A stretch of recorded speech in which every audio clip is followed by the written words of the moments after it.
Welcome to Live, Work, Thrive. I'm Makayla Birmingham, Scary Mommy executive producer, and I will be the moderator for tonight's panel. So this year has put us all to the test. And while there's finally a light at the end of the tunnel, this winter is going to require us to dig deep to make it through. Frankly, it can be hard to see the bright side of things and be happy.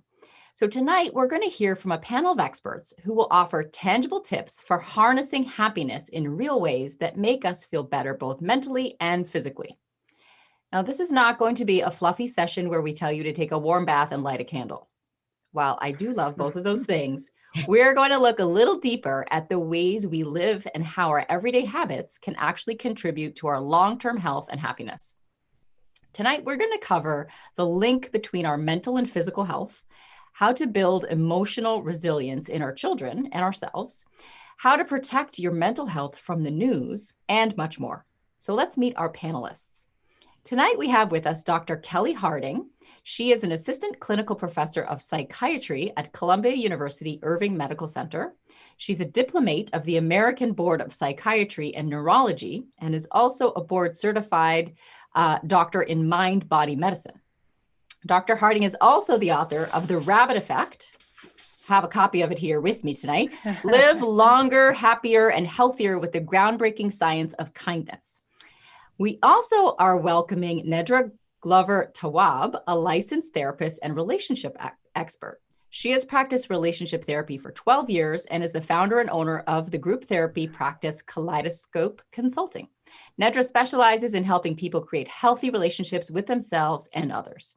And later in our broadcast, we will be hearing from Monica Moe, PhD, who is the founder and CEO of WellSeek, a community organization dedicated to empowering women so they can thrive in their work, life, and well-being. So before we get started, we have a few quick reminders for our audience. You can submit questions in the comments wherever you're watching, and we may even feature your question later on in the show. So feel free to chat and interact. Mobile users can also email questions to liveworkthrive@scarymommy.com. Sign up early for our upcoming events to receive a free gift. If you are among the first 100 to sign up, you should look out for an email to claim your free gift from the Scary Mommy shop. So let's get into tonight's topic. So as I was preparing and researching for tonight's topic, I received an email offer from a chain of blow-dry salons. These are big in New York City. I'm guessing they exist all over. And this email offer was add a blowout to your work from home routine. So to me, this was highly offensive when A, it's a pandemic and we don't need to be doing indoor things involving blowing air in your face. And B, do we really need a blowout in the work from home situation?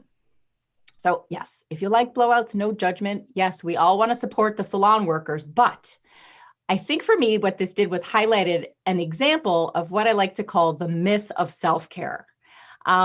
Because it's really almost like an industry making us think that we need all these things and it's going to make us feel better. And it might, momentarily. But when it comes down to actual self-care, that's going to have lasting impacts on our health and happiness, is it really about a manicure or a blow dry, or does self-care have a deeper meaning?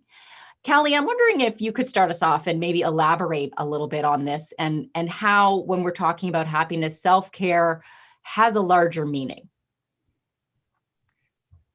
Absolutely. So, self-care, I think we all love to be pampered, and there's absolutely nothing wrong with that. But when we think about self-care and when we think about health, there's now decades of evidence that shows that it's much more than sort of these relaxation things. It's actually, I would say, if you could pinpoint it to one thing, it comes down to our relationships, and that's our relationships in all the different areas of our lives, whether it's the people living in our pod with us, or if it's the people that we're seeing every day on Zoom for work, or if it's the people we're passing masked up in the street now. This is where you really want to put your effort. And I feel really passionate about this, that we have to redefine self-care to also include tending to those relationships. Because I think when most people think about health, they tend to think about like diet, exercise, sleep, getting pampered from time to time, but really it's investing in the people we care about and that care about us. That's so true. And so, Nedra, when you see, the folks that you work with, and given that we're in this unique time where, our lifestyles have been dramatically altered in many ways. What do you see as these relationships or interactions that are being kind of lost right now? If we were to think about, how things are changing, how these, more important forms of self-care are being chipped away at right now because of our situation. Well, I think one of the biggest boundaries in the pandemic has been redefining what self care looks like. And because we're home, people believe that they have more access to us, to text, to call, because we're working from home. And maybe you can text more, maybe you can talk more. And so self care right now looks like creating new types of boundaries. It's the holidays. And so those boundaries might be, I'm not coming home for Christmas, or I'm not ready to gather in groups yet. So just taking care of yourself in ways that you need to in this pandemic. So it's very different from what it might have been before. And of course, it goes beyond a massage, a pedicure, to really things that nurture your spirit, that make you feel healthy and whole in your relationships. And a lot of that is restructuring what feels safe right now. That's a great point. Yeah, I think, many of us are finding ourselves in these awkward situations where, you might have one friend who's like, oh, sure, come over and, have coffee, after you drop off the kids. And you're like, gee, I thought we were in a pandemic. I don't know that I want to come over necessarily, right? But then, we go into this like, well, I have to be polite. So how do I get myself out of the situation? And so, that leads us into thinking about this very real health crisis that we're in. So many of us are so hyper focused on hand washing and wearing masks and, avoiding the virus to stay healthy, quote unquote, healthy. And so when you think about pandemic aside, someone may in fact look healthy on paper, yet be going through a whole host of other things that, may really be deteriorating their health in other ways. And so, Kelly, you talk about this in your book, where as a doctor, you were actually surprised to observe a pattern of patients who did not match their medical history per se when you met them in your office. Can you explain a little bit, maybe an example of how you kind of discovered this discrepancy from, the textbook definition of health versus, the actual way that manifests? I absolutely. And I want to come back to actually something you mentioned in the beginning, and that's that you don't necessarily know what somebody else is going through, because we know that just since the pandemic started that, rates of depression are 3 times what they were prior to the pandemic. And that's something that we all need to be mindful of. And not only that, but as so many of us have now experienced COVID and have recovered from COVID, I think the other thing that's important to keep in mind is it looks as though about 1 in 5 people report new mental health symptoms following infection. And so, that's the thing, like you just really don't know what someone else is struggling with. So that sort of gets at the piece of mental health. And I think also it plays to what Nedra mentioned about boundaries and how important they are, because you just really don't know what else someone else is going on with. So, so what got me interested in this topic, and I wrote the book, before the pandemic. It came out like right before, and it really has shown a spotlight on what the book is about. And it gets at this idea that, I would see people in the hospital, and I have mostly spent my career in the emergency room, seeing people that would come in with the same diagnosis, but have 2 very different courses of illness. And I got very interested in like, what is the difference? Because it seemed as though it extended beyond biology. And what we discovered and what I discovered in my journey, and there's so much data to support it, and we're seeing it now with COVID, is just how our social world impacts our health. And it's almost as though our social world is getting under our skin. And so I became very curious, like, what is that all about? It's like patients who sometimes the 2 sides of it would be like a patient who had a really serious diagnosis and on paper looked horrible, but then you meet them and they were thriving and doing well and living their life fully still. And then the flip side is that people who have a lot of aches and pains, but no clear diagnosis, but they're not functioning or feeling well. Wow. So Nedra, to build on this topic, Western medicine seems like it likes to put us in two buckets, the sick and the well. But in fact, while you have genetics that plays a role, the things that actually seem to have the most outcome on our physical health are our social and environmental factors. Would you say that that's something that you see in your work as well? Yes, and that's why, so many mental health issues are addressed with relationship therapy, because the relationship piece really impacts the anxiety, the depression. Particularly with depression, there is a high incidence of the inability to be assertive, to speak up for yourself. And so that causes some depression, feeling powerless and unable to advocate for yourself. So certainly the relationship piece has a big bearing on the mental health piece. That's so true. So I think I want to touch on which is kind of one of the key theses of Kelly's book called The Rabbit Effect, where there's actually a story about two sets of rabbits. So stick with me here for a second, people. I was saying to Kelly earlier, I'm not a type of person, to be totally honest, who reads self-help books. This is not really my jam. I'm more of a true crime girl, to be honest. But That too. this Rabbit Effect got me hooked. I was like, what are you telling me that this scientist had these two sets of rabbits?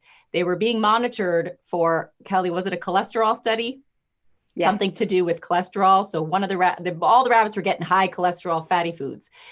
But to the surprise of the scientists, something remarkable happened. And I'm going to let Kelly explain what happened. But I think as moms and as women going through this incredible time in history, we are the rabbits. And I think we have to think of ourselves like the rabbits to really, think about how our choices and our relationships affect how we, exist and our happiness factor. So Kelly, you can explain. I'm not doing a very good job.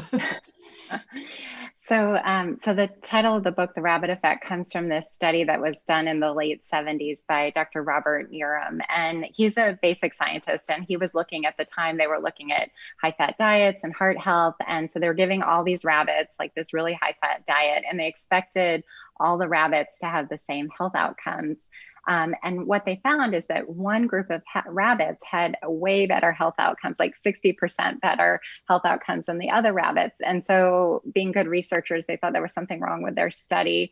And then when they double checked it, everything turned out. And then they turned out okay, but they realized that all the rabbits that did better were under the care of one postdoc, and she was apparently not just feeding the rabbits kibble, she was picking them up, she was petting them, she was cuddling them, she was basically giving them love and kindness. And they thought, could it be that somehow that's impacting their heart health? And at the time, this was such a radical idea. I mean, even at the time, things like meditation were seen as very frou-frou and out there. And so they repeated the study.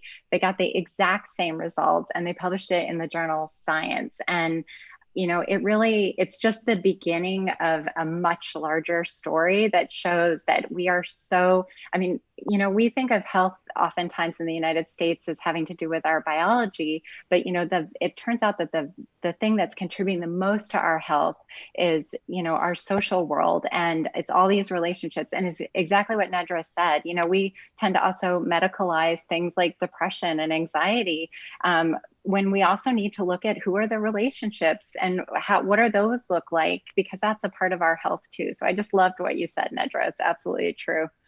Mm-hmm. And Nedra, when you and I were talking, you mentioned the boy rabbits, let's call them. Because I think, as women, we are, there's no doubt there's a disproportionate burden and load being placed on women right now. That is, there's no debating that. But men are also suffering. And I think as a society, we don't always acknowledge that, which can lead to, as you mentioned earlier, Nedra, an underreporting of mental health by men. So can you tell us a little bit about how this happens, and also kind of how that then by association leads to more burden on women, in fact? Yeah, so it's no secret that more women go to therapy, more women are diagnosed with depression and anxiety, but it does not mean that men do not have some of those same issues. It's just one of those things that's not reported, because I think it looks a little different. It looks different for perhaps a man to be depressed versus a woman. And so, even, when we're married and in relationships and, maybe we're dating someone and they're not as motivated, we're like, oh my gosh, he's lazy. And often laziness, I mean, if it's pretty severe and people can't function, it could be depression. And that's one of the things that we don't look at in our relationships, particularly if you're parenting with someone, that their lack of support could be their response to anxiety or depression. That it's not always they don't want to help you, but they really, at this time, they cannot. So it's important for us to check on our partner's health, brothers, father, just to do a check in and say, how are you really? Not just like, how are Yeah. you? And accept the general answer of, I'm okay, but no, really, how are you? I love talking to a lot of my husband's friends because I get to like pull them off and be like, so I'm like going deep because it's so important to ask them, the how are you really, how are you feeling? I can hold this. I want to hear the truth. um That's so interesting. I feel like women have, I guess, maybe are more socialized to call up a friend and be like, okay, I got to tell you this story that happened to me today. What should I do? Do I have a right to be mad? This is a good friend of mine. I always say, I have a should I be mad for you? And she tells me whether or not I'm legitimate in being mad or not. But I feel like sometimes men don't have that kind of relationship to the extent that women do. Is that fair to say? yeah, I'd agree. I think their conversations are very different. um the things that I might ask my friends and even know about my friends, I'll say like, hey, do you know so and so? And it's like, no, why? I'm like, that's stuff that, I would know. But I just think it's the way we're socialized. It has a lot to do with how we're reared to women to be more nurturing and conversational, and men just don't get that level of support unless it's very intentional for someone. And so they carry those sort of skills into dating relationships, into friendships. And then we're like shocked, like, he won't talk.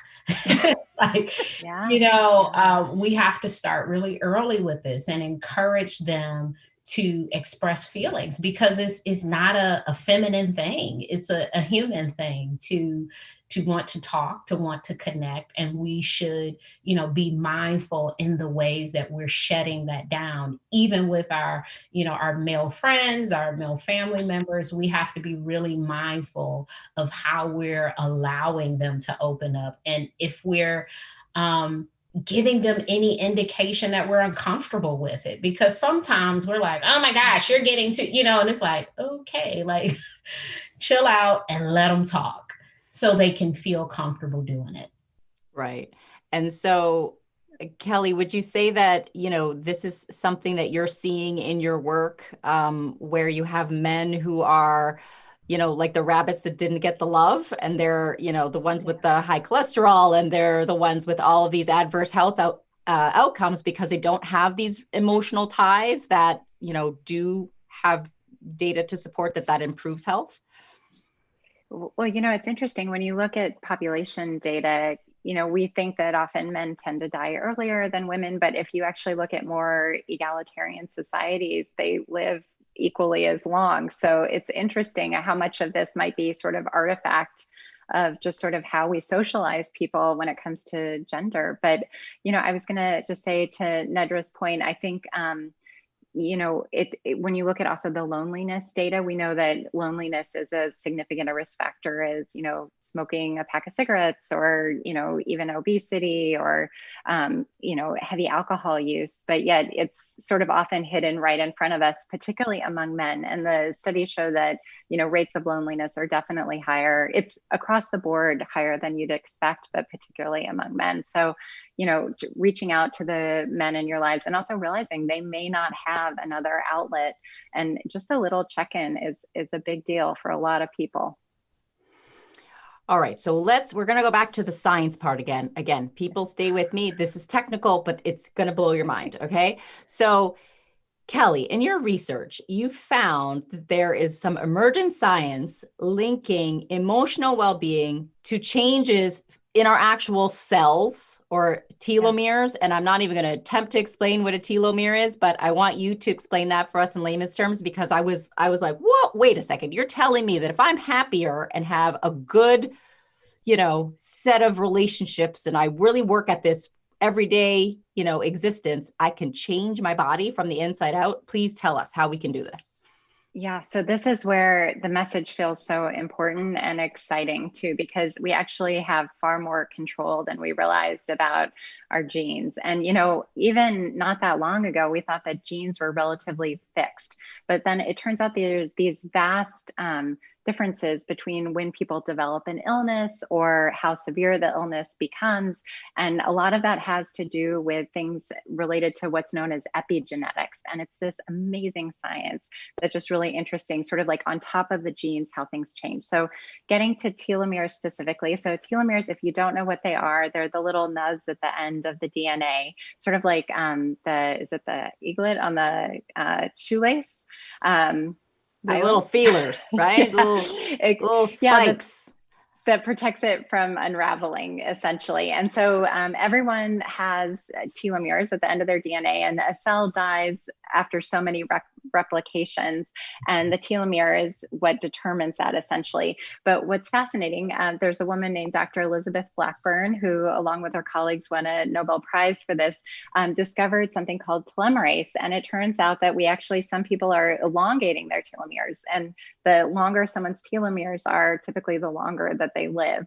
We see this at the extreme, actually, in cancer cells that are essentially immortal because they've sort of got their telomerase out of control. So, but for the vast majority of us, it turns out that studies that show even identical twins later in life, that the twin with the shorter telomere is likely to die 3 times earlier than the twin with the longer telomere. So what that's saying is that it's not all the genes, it's what happens during life and our response to what happens during life. Because I think we all know stuff happens to all of us, but also how we process it, how we discuss it, how we come to terms with it, how we see our sense of purpose, all these things, it turns out, impact our telomeres. And it's kind of crazy because it's,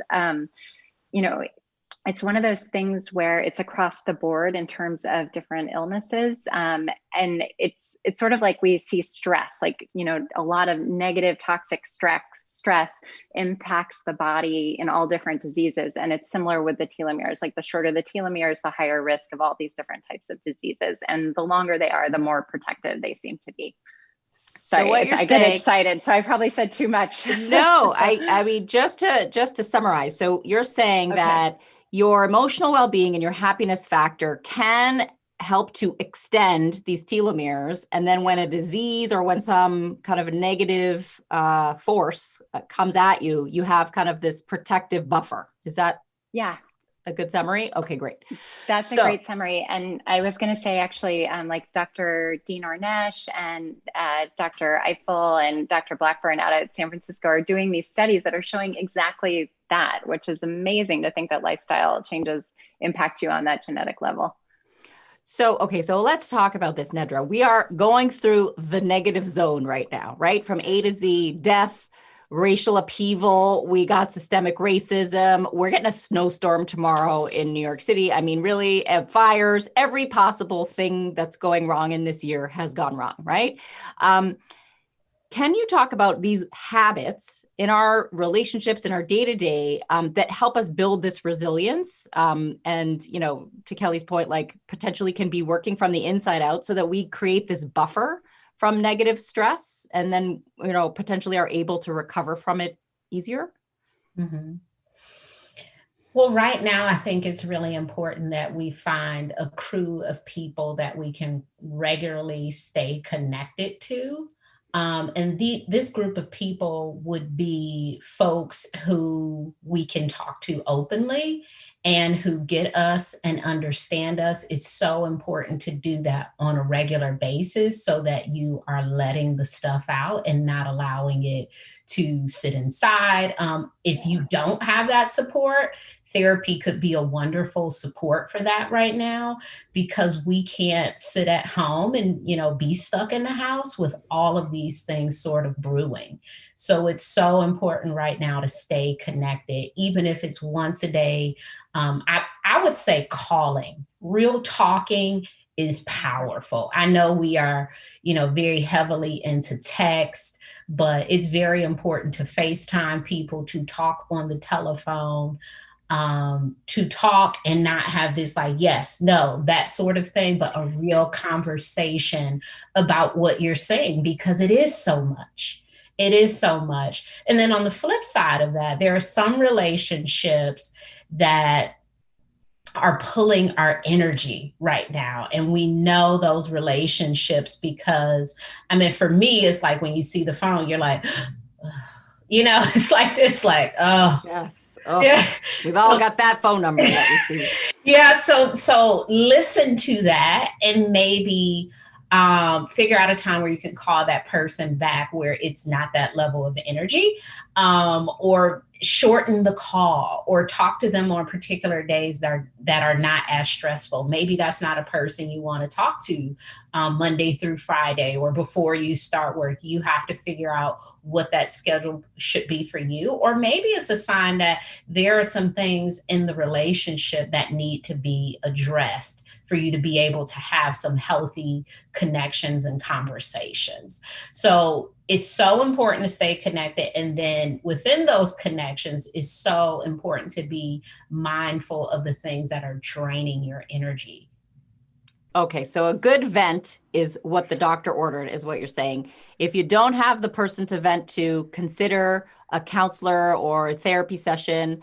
And if the girl's bringing it down, don't answer the text or the phone call, because you do not need your good energy drained, certainly not in a pandemic. Okay. One more thing. Yes. Before venting, Yes. Make sure that we are asking, do you have the capacity to hear me vent right now? Are you available to listen to this? Because sometimes we love venting to people, but they don't like hearing it. So that is such a great point. It's really important to know if they are in the mindset to really absorb what you're giving, because sometimes people are just, they're not. And we have to be aware of that, because just like we're experiencing political issues, racial, all of this stuff, they are too. And we don't know what happened overnight with them. And then, you call them in the morning, you're like, ah, and it's like, oh my gosh, that was too much. And so we don't want to become the person whose call is now like, so make sure that you're checking in with your people to see if they have the capacity to hold what you want to talk about. And keeping it light works too. Keeping it light and not always talking about every single conversation, the hot button things, and maybe shifting to, a few times a week and not every single day. Right. So check yourself on the verbal diarrhea overload to your friend. We all know the friend who's given you the same story about the same drama that's been brewing for the whole year. And you're like, please, again with this, like we've covered this territory, right? Like you're draining the other person. So I love that you said that, because I think a lot of people need a reminder. I'm thinking of a few right now. So these are such great points for adults, because I think these are real tangible ways that we can take a look at ourselves and be like, okay, I've called so-and-so 17 times this week. I'm going to let her have a break and not give her my whole life story.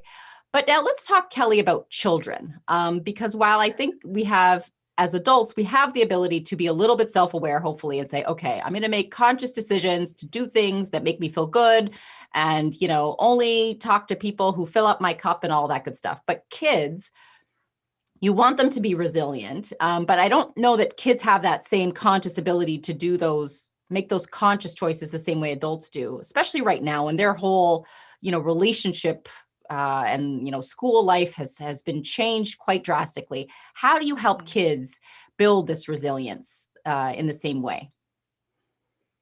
And, I think too, and we're seeing it with grown-ups, not just kids, it's like, we're all like having our mini meltdowns in different ways. And sometimes it can also provide a little empathy when somebody is being difficult, like what's behind that, So I love that idea that Nedra mentioned of asking permission. Like, is this a good time to talk about X? Because it's sort of, especially with kids, I think, it can be very helpful and it empowers them to feel like, yes, this is a good time to talk about it. The other thing is, and actually my husband and I have been talking about this, like sometimes when one of them is just, I have three boys, and it's like if somebody's just having a meltdown and they're being irrational and there's like crying about something, but you're not sure what it's regarding, like we have like been using sort of the rabbit technique and just like going in for the hug and like, asking is like, you look like you need a hug right now. Can we give you a hug? And just kind of like trying to get, because you can't sort of think rationally when you're in that emotional mind. So doing what you can to like get them back to being a more reasonable little person, and taking it from there. And it's actually good for ourselves too, because I think the other thing that many of us are experiencing is now we're not only with our family a lot more, we're also in like a very small space with them. So like recognizing when you're not feeling like you're thinking straight, and maybe stepping outside for a breath of fresh air, doing whatever you need to do to just sort of like regather yourself before you head in. So, because with kids especially, it's like as much as you can model for them, the better it is too. And it's hard, right? I mean, this is hard for everybody, and we're letting it all hang out in different ways. For sure, for sure. And then Nedra, so we've touched on kids. What about the other side of the spectrum with older people? And elderly people right now are, certainly vulnerable. Many of them are alone because of all the COVID, risks, et cetera. How do you how do you approach a person who's, maybe has a bit of a negative attitude? As folks get older, they can be really harsh, and, tough to talk to. Is there any strategy or tip you could suggest for, having that call with, your grandparent or your elderly aunt who's, really going through a negative patch, and how to kind of help them see a bright side? We have to be very compassionate to the elderly population. I read a book this year called Olive Again, and it's a mini series on HBO, but it's a book to go with it. But it's about this woman, and she's aging, and you get to see her kind of being like, why are people wearing diapers? And then by the end of the book, she's wearing diapers. And so you see like this process of losing control of these things that you feel so empowered by being able to do, even among your age group. And as you lose that control, it's very frustrating. It is sad. It's upsetting. And sometimes you are a little snappy. You are a little frustrated with people. You're angry. And we have to have compassion for people who are quickly losing control of their lives, because this happened very swiftly. In a matter of days, we were on lockdown, and that's a very hard thing to digest. And when you're thinking about your grandparents, people, that's the most avoided population right now. Even if 20 and 30 and 40 somethings are getting together, we're not going over to our grandparents' house. We're not going over to our elderly neighbor's house. Why? Because they're at huge risk. So they're not even getting these inklings of interaction. Lots of people are saying, I will go to the grocery store for you and drop it off on your doorstep. So they don't even have to be out. And so it's really sad to think that people are in a space where they are quickly losing control. And so to work on our compassion, I think we have to think about what that must be like, even for kids. Kids may not have the language to say, this is really tough. I'm used to being able to go over to my friend's house for play dates, but they can misbehave. They can certainly, have emotional tantrums and these sorts of things. And we have to be, again, compassionate because everyone is experiencing this differently. And as we're, seeing each age group sort of experience this, we have to remember that everybody's experience is different and everybody's response is different. And so we can't say that our response is the best. We have to allow people to process that. And we have to really figure out ways to support them. If it's a grandparent, ask them. If it's a kid, ask them. That's the best way to know how to support someone, by asking, how can I support you right now? Because often we assume, and what we assume is what we need. So our idea of support is what we need for support, but it may be as simple as, hey, can you just give me a call every day, is what your grandparent wants. It may not be, some of this other stuff you're trying to do, these drive-by visits and, all of this other stuff, sending them stuff from Amazon. Just call me every day and check on me. I just want to be connected to someone. So ask, how can you support? Yeah, no, that is such a great point. I remember when my grandmother lived till 101. And I remember I was like, Grandma, we bought you an iPod and I loaded all your music on it. And I was like, this is going to make her so happy. And like, I came to see her and that iPod had not been touched. And she's like, just call me on the phone. Like she just wanted no part of this, like new fancy technology. She just wanted like the basic chit chat, So that's such a great point.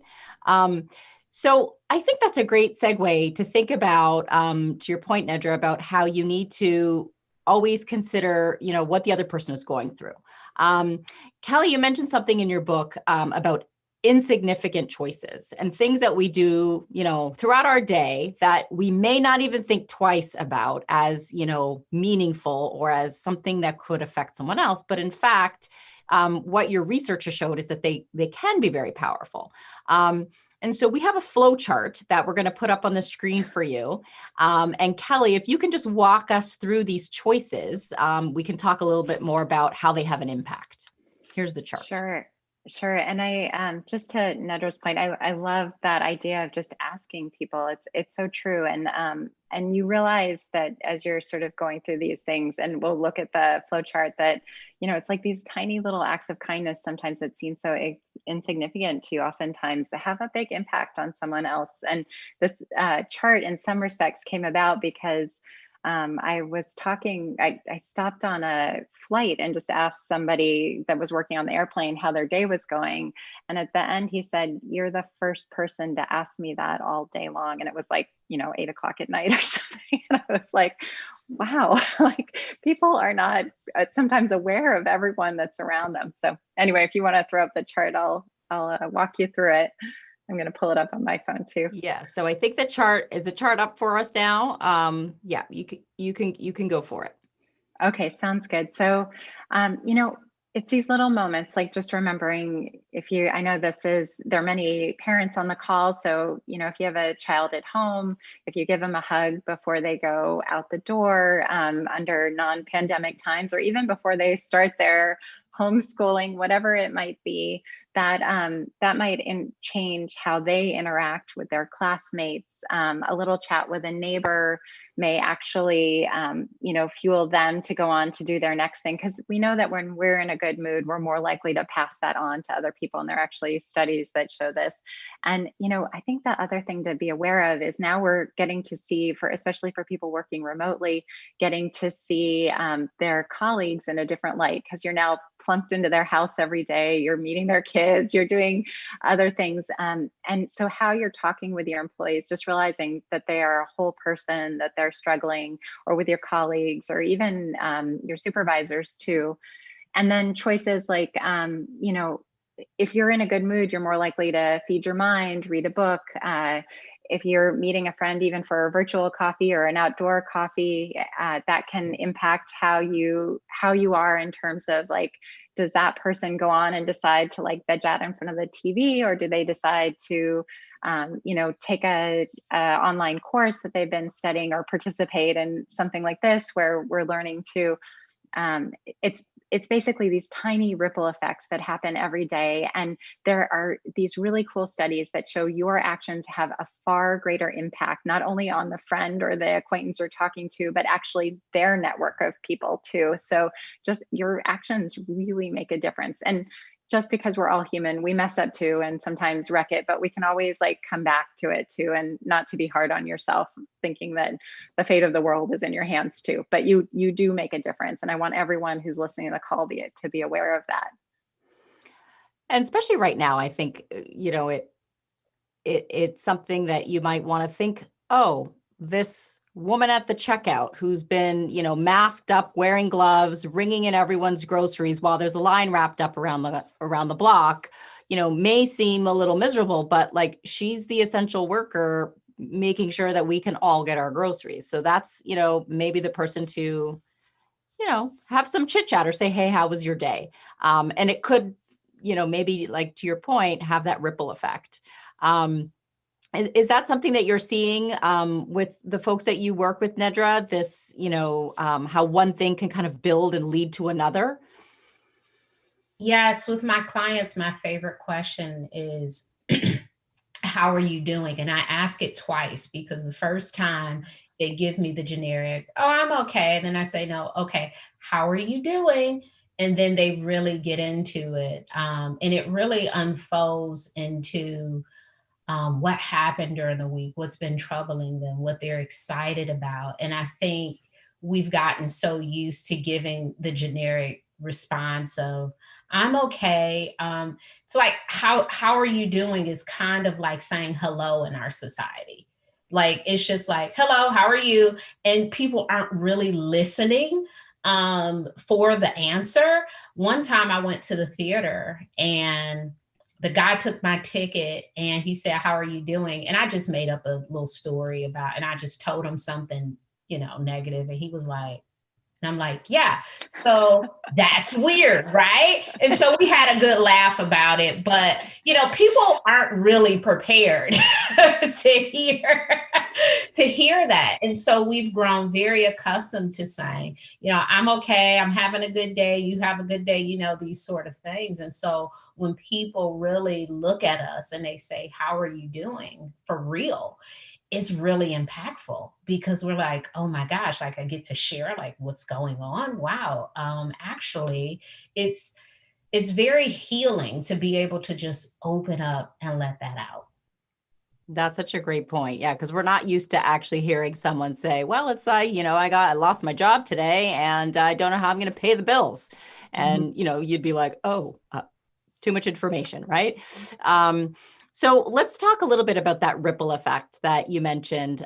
Kelly, we have another image here that we're going to put up on the screen that it kind of just illustrates this connection of our actions and those around us. Could you maybe just walk us through these rings of the circle? Sure. So I don't have okay, great. I'm going to just walk you through it from memory because I don't have it right in front of me. Oh, that's okay. I'll help you out. I have my trusty, I'm telling you people, you need to get the rabbit effect because it's like going to be your pandemic survival guide here. I think it's on page, here we go. I found it. Here's the circles. Okay. So you're in the middle, right? We're all in the middle. And then it goes to one-on-one and then social ties. So that's, I guess, you dealing with one other person. Two friends? Yeah. So it's sort of, if you think of health, not just as your own body, but sort of rippling out in all these different areas. And I have to say, I am so proud of this graph. This is sort of like the culmination of years of training where I felt like it all kind of came together as we sort of think about, what are all the different levels of our world that are impacting our health. And of course, like our one-on-one relationships and the people that are in our home and in our immediate lives are playing such a big role. And then it ripples out to our social world. It, continues on to there to think about our education, our sense of purpose, our neighborhoods, our larger communities, and then also how we're all interacting together. And I have to say, when I wrote the book, people sort of struggled with that last one, but after the pandemic, people get it. So like in a really profound way. And also a big part of that too is fairness. And we've absolutely seen how that impacts health. And unfortunately, we also know it's impacted even how people do with illnesses. And we're seeing that with COVID, because we know that, it shouldn't be that our zip code is a bigger predictor of our health than our genetic code. But we are absolutely seeing that in terms of which communities have been hit harder, particularly people of color, and who has actually been at higher risk of death from COVID as well. And this is something that we can fix, but it's going to take all of us to be committed to making things fair for everyone, because we actually know that health is better when we live in a more equitable society. For sure, for sure. And so I think when we're talking about all of these, connections in our different social circles and how this all kind of ripples and affects the next line in the circle, then we think about our lifestyle changes and how we're doing remote work, we're doing remote school, we're not having those interactions as much as we used to. We're not chit-chatting with the person at the hardware store that we used to, because we're doing online delivery of things that we used to regularly purchase. So with all these social restrictions, it's harder and harder to maintain these good habits that we've just talked about, why those are all so important. So we're going to now hear from Monica Moe, who's a PhD and founder and CEO of WellSeek. And she's going to talk a little bit about how we can maintain these emotional connections even in our current climate. Let's go to Monica.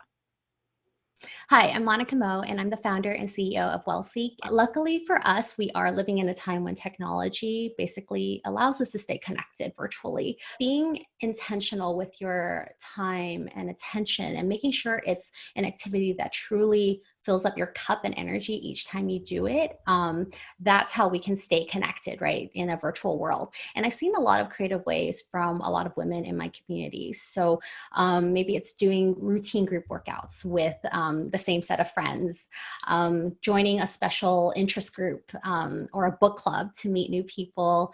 There are a lot of virtual support groups now as an alternative to, say, like one-on-one therapy. So, that way you can work through kind of any mental health struggles or things like that with the people who also get it too. I think, as separate as we think we all are, it's comforting to know that somewhere out there, someone else actually gets it too. So I think one of the things she mentions is really interesting, and that's about this idea of group therapy or support group that's virtual. So Nedra, tell us, how does this work for those who've never experienced it? Is it less intimidating than, say, a one-on-one session because you're in a group of people who may be all, experiencing some common ground? It depends on the person. I think there are some people who really enjoy being able to bounce that energy and having a shared story with others. And there are others who are very private and they don't feel comfortable sharing in front of people or disclosing things. It's really a matter of what your comfort level is. I will say, I like group, and the thing I like about it is you have this built-in community of people who have similar issues to you. And so there tends to be some outside connections. So it's almost like, creating relationships within this healing space. And so it could be very helpful in that way, because oftentimes when we're dealing with relationship issues, substance abuse, mental health issues, we feel like people don't understand it. And so we don't talk about it. But if you're in a group, you have those built, everyone there has the same issue. And so it's not as shameful, it's not embarrassing, because there's a collective experience. That's I think, a great kind of parallel to, the community of moms, certainly in the Scary Mommy audience. We have this kind of universal bond of motherhood. Our lifestyles may be different, our day-to-day may be different, but we do have that kind of shared bond. And we see this with, our audience and the comments, and those of you watching tonight. We do have this kind of shared forum to kind of, listen, learn, share ideas, which is a great segue to our Mucinex moment. Tonight's live stream is brought to you by Mucinex Children's Free From, which is free from unwanted additives. So let's hear now from a real mom, free from judgment, free from pressures of perfection, just a real mom coping with a time when everything seems terrible. So Allison E. has sent us this comment. It's actually a question for the two of you. I try not to watch the news, but my anxiety is still really high. I'm trying to balance work, homeschool, and worrying about my dad who lives in a seniors facility where they have had a few cases. I feel guilty for putting up a tree and getting festive when I know my dad will be all alone over the holidays. How can I get out of this funk for the sake of my kids? So, wow, this mom is facing, the sandwich effect of the worry about the elder and then the worry about her own child. Nedra, how does she begin to look on the bright side this year? Any advice? Well, one thing is not being pressured to look on the bright side. I think it's okay to experience joy in the midst of grief. Like both of those things can exist. And for many of us, they do. We often feel more than one thing, and that is okay. And you don't have to make the best out of this holiday season. If you have moments of sadness because you can't be with your loved ones, that makes sense. But if you want to put up a tree and celebrate Christmas, you can do both of those things. There is you have the capacity to hold space for both. In terms of the news, so when people are anxious, I typically recommend reducing the news because there's not a lot of anxiety supportive stories on there. So it's not like, here's some good news for you people with anxiety. No, it's like someone was shot, murdered, raped, killed. It's like a house is on fire. And it's like, it's a recipe for increasing your anxiety. So if you're going to watch it, you have to have some very strict limitations on how you watch it. So maybe not having the notifications on your phone, determining a trusted news source, thinking about how much time you want to spend looking at it, being mindful of what people are able to tell you about bad news that's happening. I know it's really tempting. We think if we keep looking at the numbers go up, that there's some way we can control it. We cannot. It's important to be informed, but always remember ignorance is bliss. And that is because you don't know. You don't even know what you don't know. So figure out how much you want to know about everything.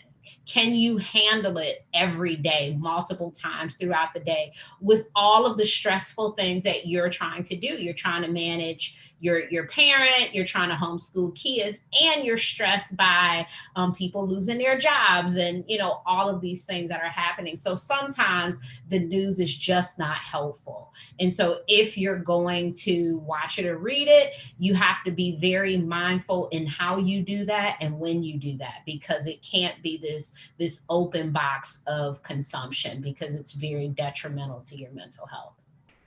Yes, Kelly, would you concur with that? Chris Cuomo before bed, maybe not for a good night's sleep? I know.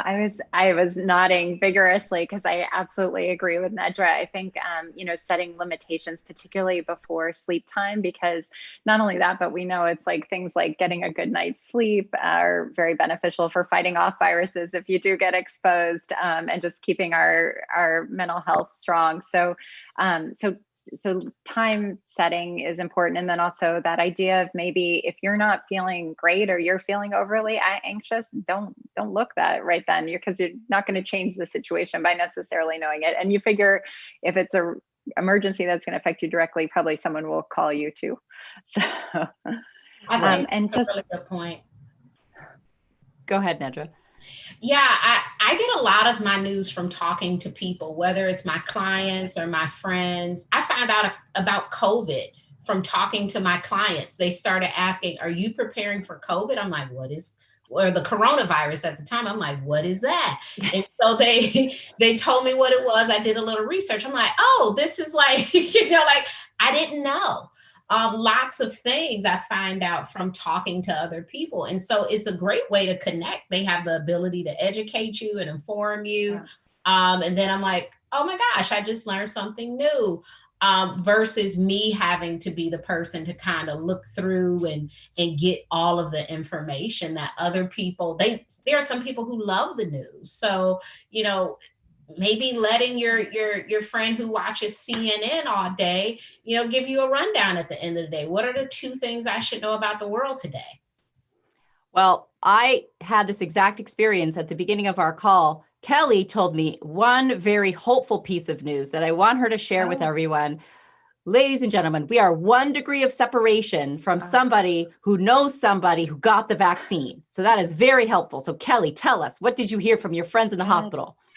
So it's really, it's light at the end of the tunnel. It's really exciting. So my colleagues are starting to get the vaccine, those that are in person seeing patients. So anyway, it's happening. And I think I sure hope we come out the end of this just remembering to be extra kind to each other, because it's not just going to be the vaccine alone, but it's definitely a bright light for sure. That's so great. So one final question before we wrap up. I think, we've talked a lot about, taking conscious decisions in our day to day, really investing in our relationships and healthy choices. What about those in our community who are really struggling, who don't have the privilege of being in a position to be like, which friend am I going to invite for coffee today or do a remote Zoom cocktail with? Some people are frankly going through hell right now, whether it be a single parent, whether it be someone struggling with, a sick relative or, working. I know the frontline workers, medical health workers are going through, trauma on a daily basis because we have a long way to go before we are, fully vaccinated. So if you are in a situation where you're doing okay and you're managing, what is a tool or a tip for us to, reach out and to check on someone who we think might need a little extra care right now? Nedra, what would you say? Yeah, so for the people in our lives who just aren't going to tell us like they're struggling, we can just speculate based on their lifestyle and offer to help in a way that we can. So that might be sending them some groceries or offering to come over and cut their grass or something, just doing something that could benefit them without them having to ask us, because there are some people who are really going through it and we will get I'm okay, I'm all right. And lots of people are losing family members. People are getting sick. And so if that's the case, you can, send them some food, send them some groceries, do something that they may appreciate without them even having to ask, because some people just won't. Because they feel like they should be handling this because everybody's going through it and they feel guilty about asking someone to help them in their situation. So it's important for us, if we can, to support those people who may not voice some of the issues that they're going through right now. And also just helping a stranger. This is the holiday season. And we can look at I can't even think of the website, but the website you donate to GoFundMe. You can go on there and pick a random person to give to. A lot of times on Instagram, in my comments, people will share their life story. You could send that person a message and say, hey, sounds like you're struggling. What's your Cash App handle? All of these sorts of things. We can be kind. We can leave things on the porch for the UPS guy. There are so many things we could do in small ways. We could donate some of our books. We can do so many different things just to be kind right now, because all of us, we really need it. That's so true. And Kelly, we're reading these stories about, doctors and, folks who, have all the education and all the degrees and the successful career. And, you can't assume that just because you quote unquote have it all, you're not affected by, what this whole situation is bearing down on us. So it's no one is really immune to this. Is that fair to say? Absolutely. And everyone's life has been turned upside down in one way or another. One thing I've been doing is, and it's free, is just if somebody is particularly helpful, send their supervisor a little note to say, you should know this person did an awesome job, or tell them that they did an awesome job. Like little things or little handwritten notes, whatever it is, or even a text periodically just to brighten someone's day. Like those things actually add up. So liberally do them. I'm big on the writing to the manager in a good way. Yes, not the Karen yes. way, but the good way. Exactly. So we're almost out of time, but I want to let you know that our next live event will be on January 19th in 2021. Yes, when we're over this hump. And this session, you're going to love it. It's called It Takes a Vineyard, the way we drink and how it affects us. So you go from the happiness to the alcohol conversation. You can register now at scarymommy.com/live-work-thrive. So thank you so much to our incredible panelists. I know you're both very busy. This is a crazy time for everyone. So really do appreciate you spending this hour with us. Kelly Harding, pick up a copy of The Rabbit Effect. It's the first self-help book that's not going to put you to sleep. Nedra Glover Tawab of Kaleidoscope Consulting, thank you so much for being with us. And special thanks to Monica Moe from WellSeek. So have a great night, Scary Mommies. If we ever needed to lean on scientists and mental health experts, the time is now. So it takes work, it takes routine, but we can all go after the lifestyle choices that buffer us long-term with health and happiness.